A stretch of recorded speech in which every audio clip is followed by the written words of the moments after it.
जो कल का हमारा टॉपिक था सेपरेशन ऑफ पावर, आधा ही रह गया था।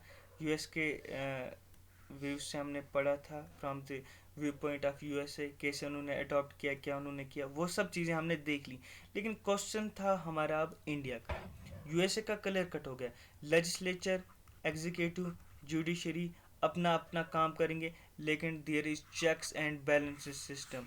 चेक्स एंड बैलेंसेस सिस्टम जो सेपरेशन ऑफ पावर के साथ ऐड किया था किसने, यूएस कॉन्स्टिट्यूशन ने, फिर जाके ये अडॉप्ट किया था। लेकिन क्वेश्चन मैंने एंड पे डाला था, इंडियन कॉन्स्टिट्यूशन ने क्या किया। पढ़ते हैं आज इन इंडियन कॉन्स्टिट्यूशन। देखिए, जो ये सेपरेशन ऑफ पावर है ना, ये बहुत इंपॉर्टेंट टॉपिक है, इसको तो मिस कर ही नहीं सकते हो। पॉलिटी तब तक आके समझ ही नहीं आएगी। अगर हम इंडिया के प्रोस्पेक्टिव से देखेंगे, कहाँ से, इंडिया, आई इंडिया, आज टेढ़ा लिखा जा रहा है। इंडिया के प्रोस्पेक्टिव से अगर हम देखें, हमारे पास भी लेजिस्लेचर है, हमारे पास भी एग्जीक्यूटिव है, हमारे पास भी जुडिशरी है। हमारा लेजिस्लेचर कौन है, लॉ कौन बनाता है, पार्लियामेंट ऑफ इंडिया। हमारा एग्जीक्यूटिव कौन है, प्रेसिडेंट ऑफ इंडिया, जिसको हेड ऑफ स्टेट भी कहा जाता है। हमारा जुडिशरी कौन है, सुप्रीम कोर्ट है, हाई कोर्ट है। ये हमारे तीन ऑर्गन्स हैं, बिल्कुल है ना। So we have separation of, but we have separation of power also. हमारे पास भी ये सेपरेशन ऑफ पावर्स हैं जो यूएसए के पास थे, जो फ्रेंच फिलोसफर ने दिया था, हमारे पास भी है। But we don't have clear cut separation of power. हमारे पास clear cut separation of power नहीं। यूएसए के कॉन्स्टिट्यूशन में क्लियर कट था, लेजिस्लेचर के पास क्या है, एग्जीक्यूटिव के पास क्या है, जुडिशरी के पास है, बिल्कुल क्लियर करके था, इसके पास ये रहेगा, इसके पास ये रहेगा, इसके पास ये रहेगा, प्लस चेक्स एंड बैलेंसेस है।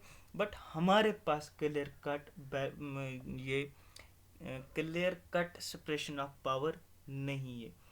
क्यों नहीं है, क्योंकि जो भी पार्ट होगा एग्जीक्यूटिव का, वो हम लेजिस्लेचर से ही निकालते हैं।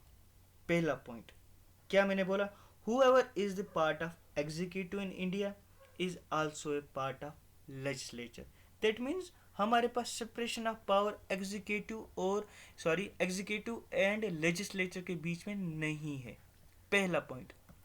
इस पॉइंट का क्या मतलब था मुझे बोलने का, फॉर एग्जाम्पल मुझे मिनिस्टर, ISTER, मिनिस्टर कोई बनाना है। फॉर एग्जाम्पल सपोज मिनिस्टर ए, ये मिनिस्टर एग्जीक्यूटिव का पार्ट है ना, मिनिस्टर एग्जीक्यूटिव का पार्ट होता है।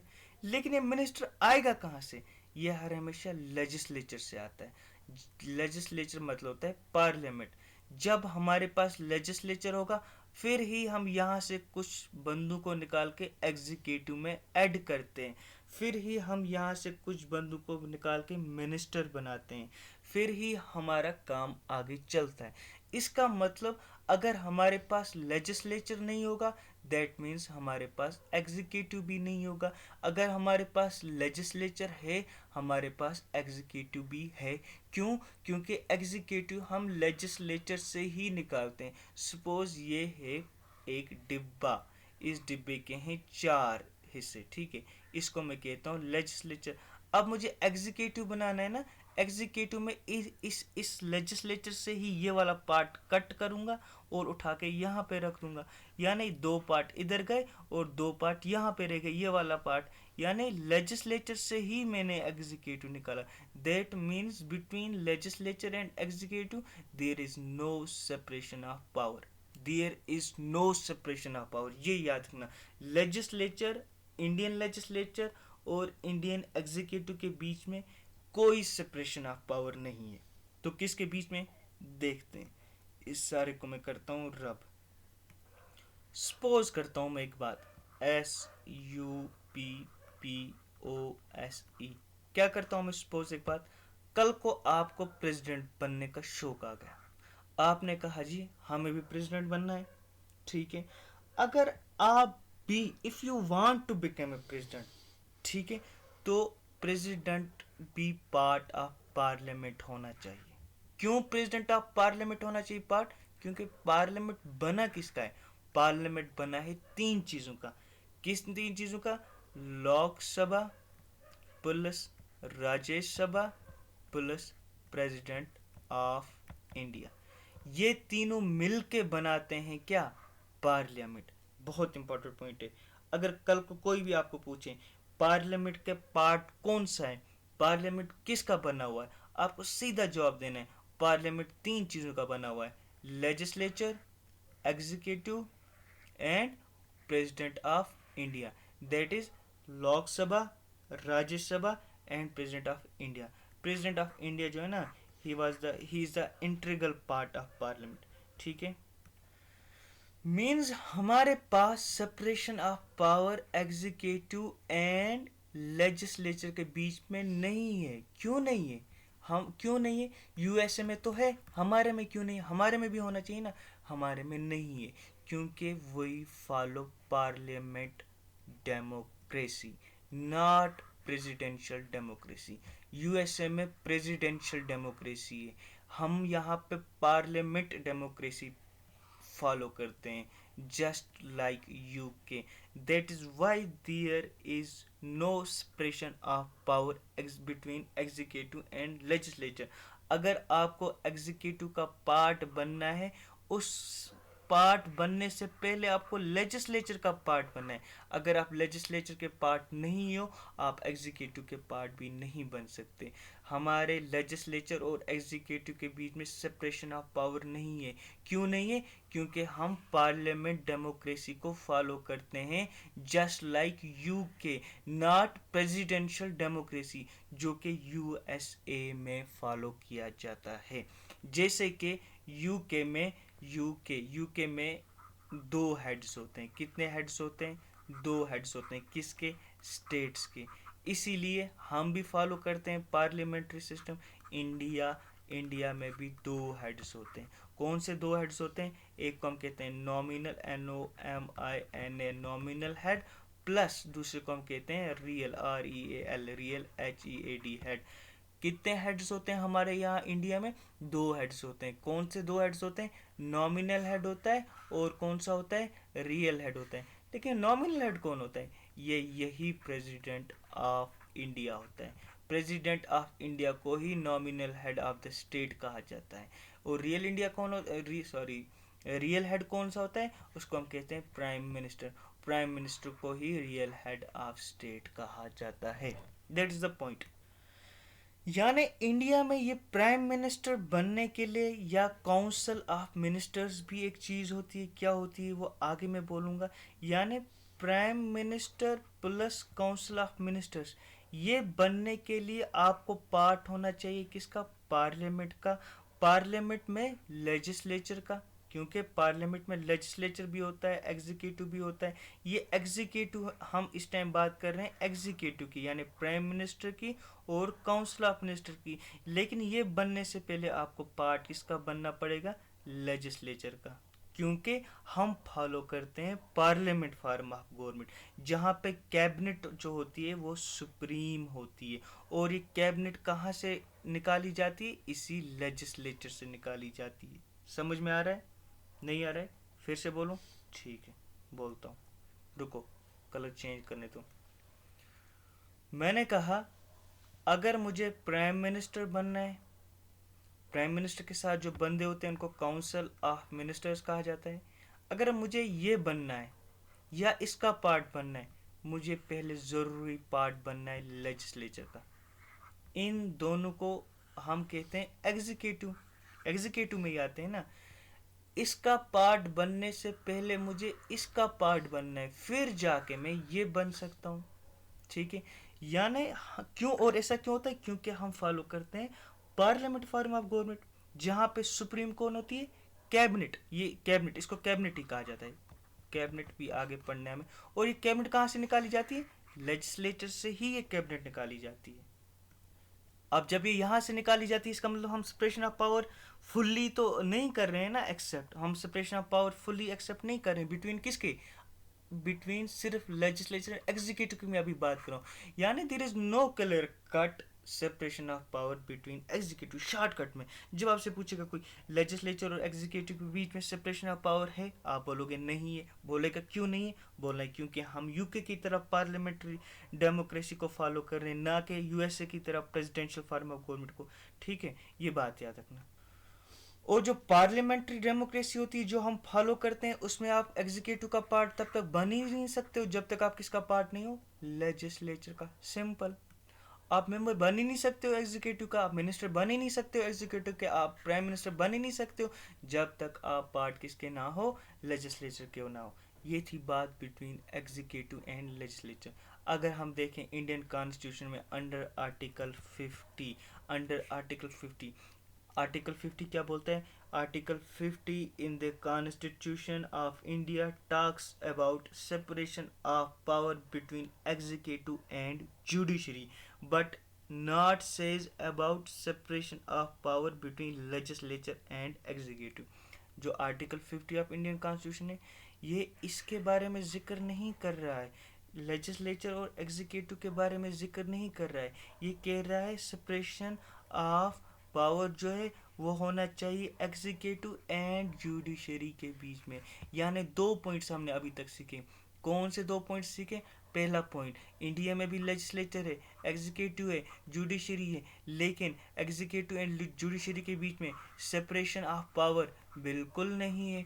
लेकिन executive and legislature and executive के बीच में सेपरेशन ऑफ पावर बिल्कुल नहीं है, लेकिन एग्जीक्यूटिव एंड जुडिशरी के बीच में सेपरेशन ऑफ पावर है, जो हमें कहता है under article 50 of Indian constitution.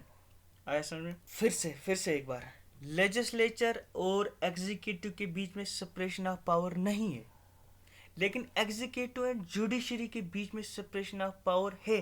कौन कहता है? आर्टिकल 50 कहता है। What article 50 says? Article 50 of Indian constitution talks about separation of power between executive and executive and judiciary, but not talks about legislature and executive। यही बात, यही point जो मैंने यहाँ पे समझा। एग्जाम्पल क्या मैं बोलता हूँ आपको, कहाँ से आई? 1772 की बात है। वेरिंग हेस्टिंग गवर्नर जनरल, इन्होंने एक पोस्ट क्रिएट की, डिस्ट्रिक्ट कलेक्टर की पोस्ट इन्होंने ही क्रिएट की, ये भी याद रखना, ठीक है। डिस्ट्रिक्ट कलेक्टर या डिस्ट्रिक्ट मजिस्ट्रेट भी आप जिसको आज कहते हो, बहुत सारे इसके नाम हैं। इन्होंने एक पोस्ट क्रिएट की, इसको रखा हेड ऑफ डिस्ट्रिक्ट, जो आज भी है। हेड ऑफ डिस्ट्रिक्ट कौन होता है? डीसी होता है ना। वेरिंग हेस्टिंग ने ये डिस्ट्रिक्ट कलेक्टर की पोस्ट क्रिएट की थी 1772 में। इसके 2 काम रखे। कौन से 2 काम रखे? पहला काम रखा collection, COLLECTION, collection of revenue, REVEN, revenue.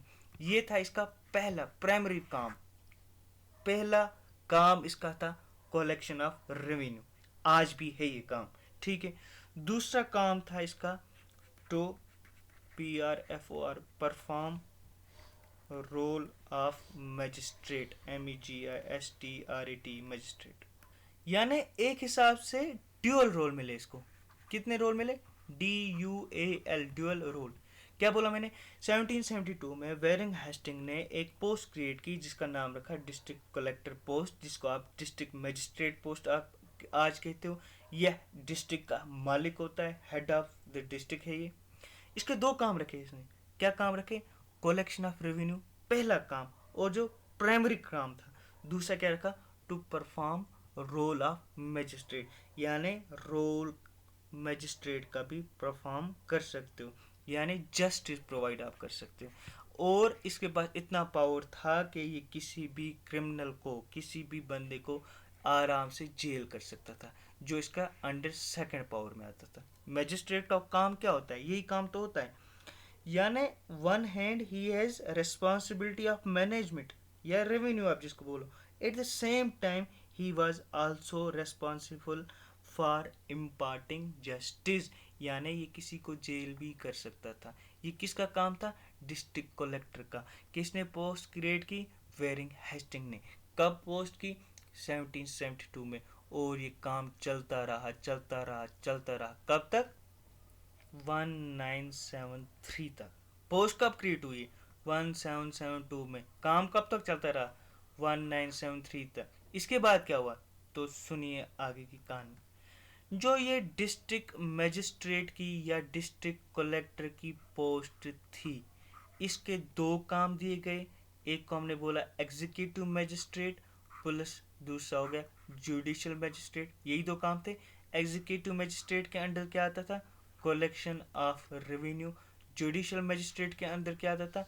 Imparting justice या to punish the criminal who violates the law, who break down the rules and regulations. दो काम थे ये। काम कब तक चलता रहा?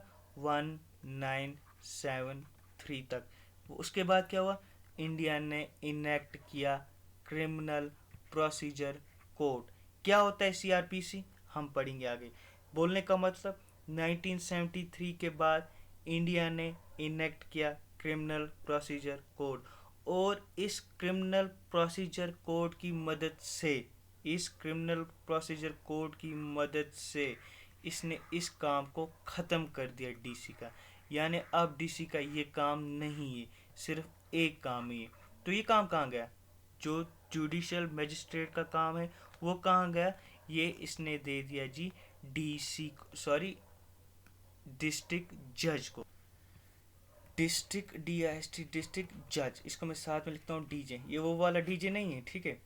यानी 1973 हेड डिस्ट्रिक्ट जज की पोस्ट भी क्रिएट होगी। उसको क्या काम दिया गया? जुडिशियल मजिस्ट्रेट का काम, जो पहले किसके पास था? डीसी के पास था। यहाँ तक समझ में आ गया? दो पोस्टें यानी क्रिएट होगी, बड़ी पोस्टें। एक डीसी दूसरा डीजे, ठीक है। ये कब हुआ? ये हुआ था 1972 में, और कब तक चलता रहा? 1973। उसके बाद क्या हुआ? ये डीजे की पोस्ट क्रिएट होगी। डीजी क्या हुआ? डिस्ट्रिक्ट जज। पहले क्या था डिस्ट्रिक्ट कलेक्टर के पास? दो काम, executive magistrate, judicial magistrate. Executive magistrate का मतलब collection of revenue, judicial magistrate का मतलब imparting justice, punish the criminal. ये लेकिन इसके बाद ये खत्म कर दिया गया, ये काम दे दिया डिस्ट्रिक्ट जज को। यानी 1973 के बाद डिस्ट्रिक्ट जज की पोस्ट भी आ गई। इसका मतलब मैंने अभी कुछ टाइम पहले ही कहा आपको, आर्टिकल 50 ऑफ इंडियन कॉन्स्टिट्यूशन क्या बोलता था?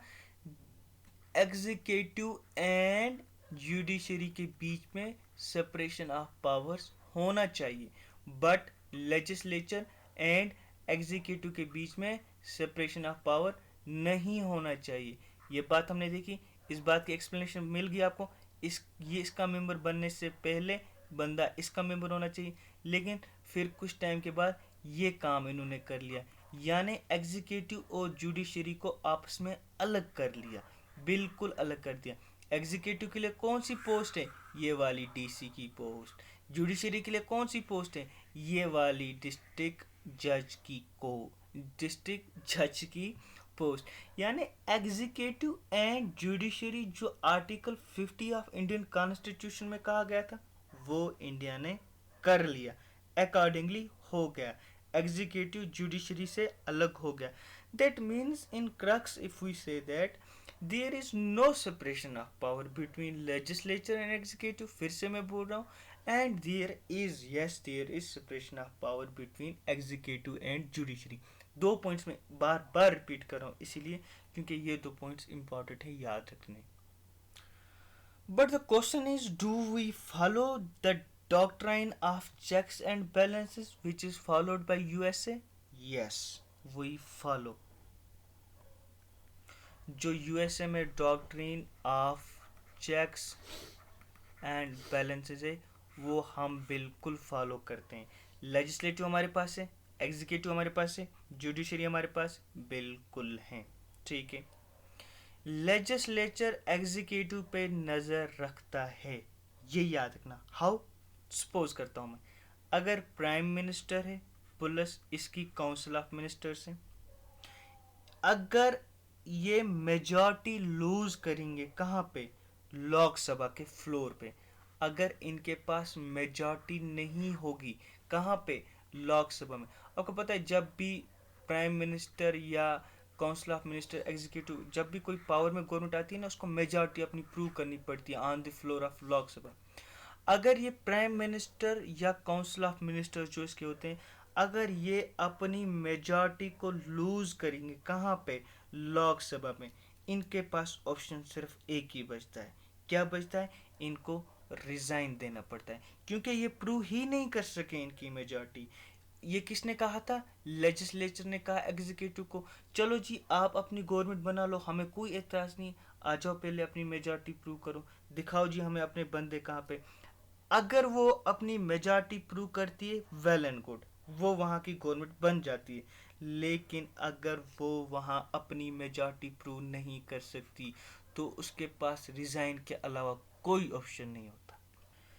इसका मतलब अगर ये प्राइम मिनिस्टर और काउंसिल ऑफ मिनिस्टर ऑफिस में रहना चाहता है, रह सकता है, कोई मसला नहीं, बिल्कुल कोई नहीं रोकता, बस इसको अपनी मेजॉरिटी प्रूव करे, रहे जी ऑफिस में, कोई परेशानी नहीं। लेकिन लेकिन लेकिन LAKIN, लेकिन BUT, बट अगर नहीं कर पाए तो रिज़ाइन करना पड़ता है।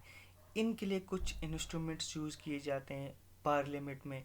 नो कॉन्फिडेंस मोशन होता है, कॉन्फिडेंस मोशन होता है, क्वेश्चन आवर्स होता है, ज़ीरो आवर होता है, डिबेट्स होते हैं, मोशंस होते हैं, डिस्कशंस होते हैं, जिसकी वजह से लेजिस्लेचर जो है ना, लेजिस्लेचर एग्जीक्यूटिव पे चेक बनाए रखता है।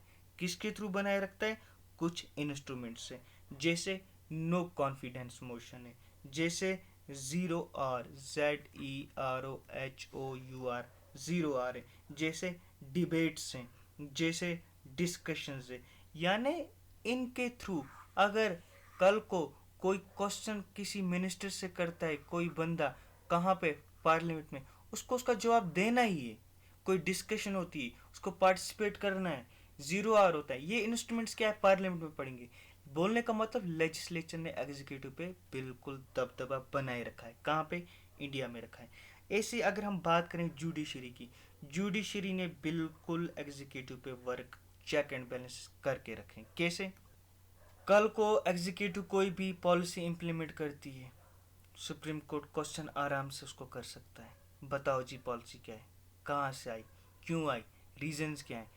अगर कॉन्स्टिट्यूशनल ना हो, सुप्रीम कोर्ट उसको गिरा सकता है। सुप्रीम कोर्ट यानी जुडिशरी उसको बोल सकता है ये अनकॉन्स्टिट्यूशनल है, ये वाइड है, ये नल है, ये according to the rules and regulations नहीं है, जो कॉन्स्टिट्यूशन में मेंशन किए गए थे रूल्स, उनके हिसाब से नहीं बनी हुई आपकी पॉलिसी, इस पॉलिसी को ख़त्म की जाएगी। ये कौन बोलता है? जुडिशरी। किसको? एग्जीक्यूटिव को। यानी जुडिशरी ने भी एग्जीक्यूटिव पे हाथ बनाए रखा है, चेक एंड बैलेंस बिल्कुल बरकरार है।